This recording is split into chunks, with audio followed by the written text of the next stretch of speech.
the thing about sculpting is I really do believe anybody can do it. It's not a case of you have to be a born sculptor. As long as you're reasonably good with judgment, that's all you'll ever need. You don't even have to be a good drawer. You know, art isn't a thing, I don't think. It's a totally different thing altogether. There was a time when I couldn't sculpt, and I wouldn't even attempt to sculpt because I just didn't think I could do it. That's why I'm eager to let you guys see how I do it and how simple it is, really. There's nothing special in what I'm doing. It's just such a simple technique. And as long as you keep things simple and take it a bit at a time, it won't ever backfire in a bad way.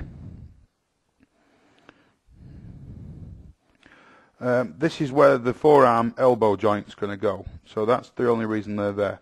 We're going to stick them very basically to the figure. You can see the figure has actually been undressed to a certain degree. We've removed his trousers, we've removed his moustache, and we haven't even put his shoes on yet. This is because we've reduced the mass in order to resculpt the new mass. That's a very important thing, otherwise it will just look way too bulky. I've got the good old green stuff mixed up there, as you can see. I've already started filling it. This is going to eliminate all those gaps, and we're actually going to sculpt some new anatomy onto this. So the technique for actually filling the gaps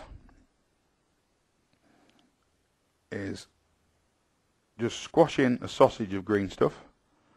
The gaps are quite big on this, but just scrape off any excess with a nail. Don't worry if it goes into or onto the surrounding areas at all.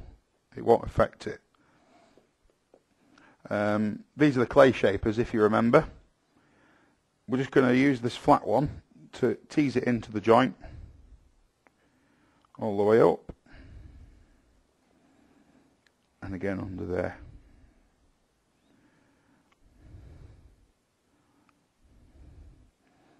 This is going to make sure, like I said before, that there's no gaps. And on top of this we can now sculpt some new anatomy. So we can actually start to form an armpit in there too. So I'm just going to squash this. This is the pointed one. Just going to squash that in. We can actually start to form a bit of an armpit in there. Now this is so simple, you'll want to do it all over your figure.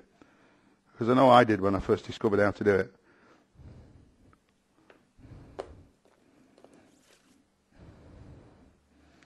Cut it to quite a short length.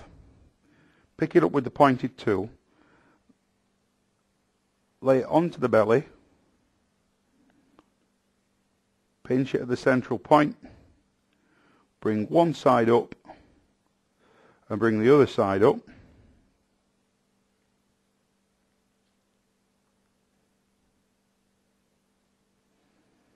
So you end up with a U shape. And again, reinsert that, bring some flesh over the top. Again on the other side.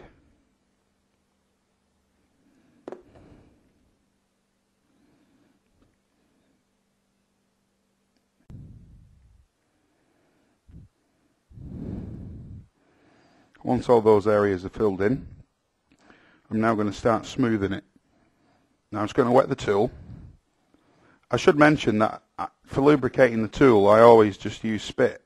It may not sound very nice, but it is a cheap commodity and it's probably about the best lubricant I've ever found. You can actually buy biodegradable lubricants, and I've even heard of people using earwax, but I really wouldn't recommend that. So I always find spit is a very good option. At the end of the day, it's only you that's going to be touching the model. Keep your stroking motions with this stuff along and around any contours. Keep it all quite fluid, and that way it won't cause any problems with brush streaks or anything like that.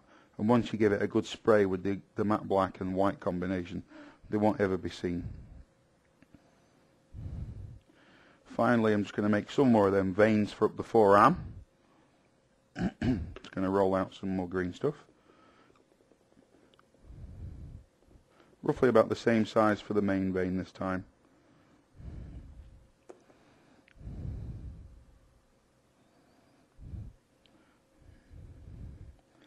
I'll set that at 1 point, make it quite squiggly. Just point in each time you make a curve, point in and make sure it sets down. And this time we're going to have a second small vein branching off to one side of it.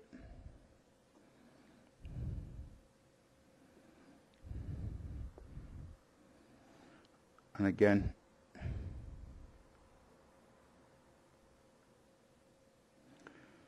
quite curly. It just serves to make him look really pumped up and full of adrenaline.